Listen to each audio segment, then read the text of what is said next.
Brothers, today we are test driving Pfeifen's F7. This car just hit the market price between 229,900 to 301. 900 yuan. The price is quite reasonable. And if you place an order before April 30th, there will be a 10,000 yuan optional equipment fund. Why mention this? Because many features are optional. Of course, one thing wasn't emphasized at the launch. It actually has a car battery separation option, which is just under 150,000 yuan. If you don't choose the battery, you can take it home at that price. We won't talk much about the appearance. There was a lot of debate before, but seeing the real car, I think it looks pretty good.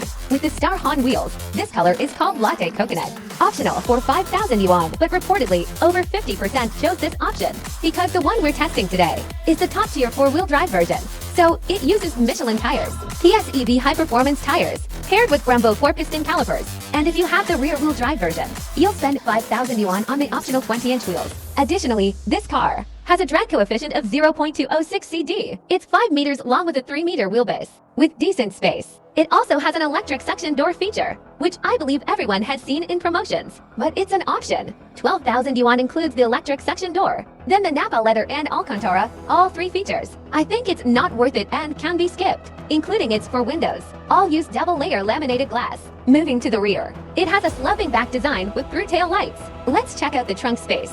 The entire cabin's highlight is called the Bach cabin. It's actually a concept, which includes a seat framework developed by SAIC. Overall, it's very much like our home sofas, very soft. And the foam cushioning is quite thick, including good leg support. So this seat is genuinely comfortable.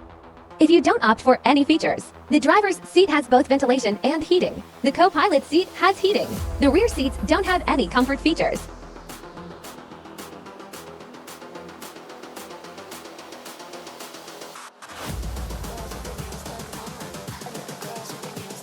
The triple screen on there are 7. The main driver uses it for driving, and it comes with a pillow speaker. I can listen to the navigation. The co-pilot is for entertainment. However, the missing part is, on the F7, it doesn't have that HUD. Its audio system is developed by SAIC. The gear mechanism is kind of strange. It's just weird. This one, you see this push-pull door panel. It's very thick. It takes up little space. I don't know why. Alright, let's check the rear space. The front is already adjusted to my sitting position. Its rear space performance is very good. And underneath there's a low carpet. The only one in its class with an 8-inch entertainment screen. You can watch TV, listen to music, adjust the air conditioning, and so on. And this seat, I think it's very comfortable. Besides, the seat backrest can be adjusted. It has an electric adjustment. Of course, this is also an optional feature. If I adjust it very straight, if you're 1.8 meters tall, you might hit your head. Right now, I have a distance of 1.5 fists. Another thing is its door opening button. It's like this kind of button here. Of course, they have kept for you a mechanical door opening button at the bottom. On top, there's a panoramic curtain.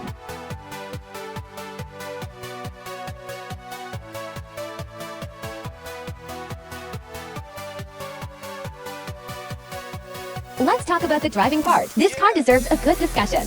Today, I'm driving the top-end model. That is, the most expensive dual-motor four-wheel drive version. 400 kilowatts, 700 Newton meters, 3.7 seconds for 0 to 100 acceleration. Of course, there's also a rear-drive version. 250 kilowatts, 450 Newton meters, 5.7 seconds for 0 to 100 acceleration. I think with these specs, it's already quite good.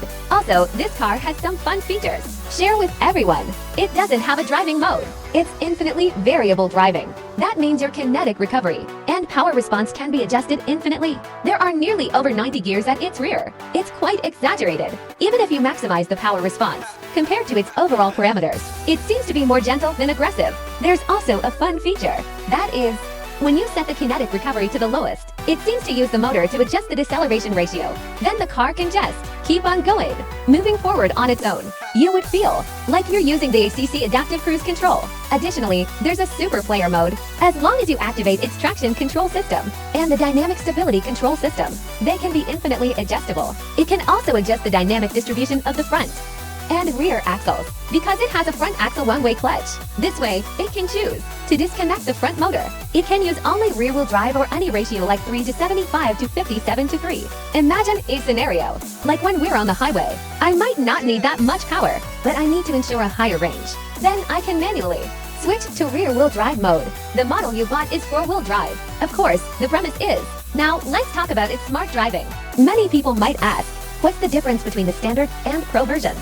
The difference is that the Pro version has more cameras, millimeter wave radar, and ultrasonic radar, so it can provide navigation assistance on highways and city roads. That is, L to plus level driving assistance. I just encountered a situation when a faster car was approaching from behind 24. It initially intended to change lanes and even signaled, but then went back. I think it's quite flexible, although it's a purely visual solution. This car doesn't have a LiDAR. However, when it comes to recognizing vehicles, road signs, and even its high-precision maps, I think it does well. Finally, let's talk about the chassis. Online, everyone says this car has an excellent chassis, but I think it's a mechanical suspension, with a double wishbone in the front and multi-link in the rear. But after trying it out, oh, it's genuinely good. Its ride quality feels almost like an electronic suspension. You can't tell it's mechanical, and its comfort level is quite high. When passing over small bumps, it filters most of them out. Lastly, let's talk about the price. If you decide to purchase the battery, the price ranges from 229,900 to 301,800 yuan. Given this price, I believe the comfort of the seats, the level of driving assistance, and the quality of its chassis tuning, I would recommend everyone to give it a try. In my opinion, introducing this car will make the mid to large sedan market even more competitive. This car's entry will stir the market for medium and large sedans.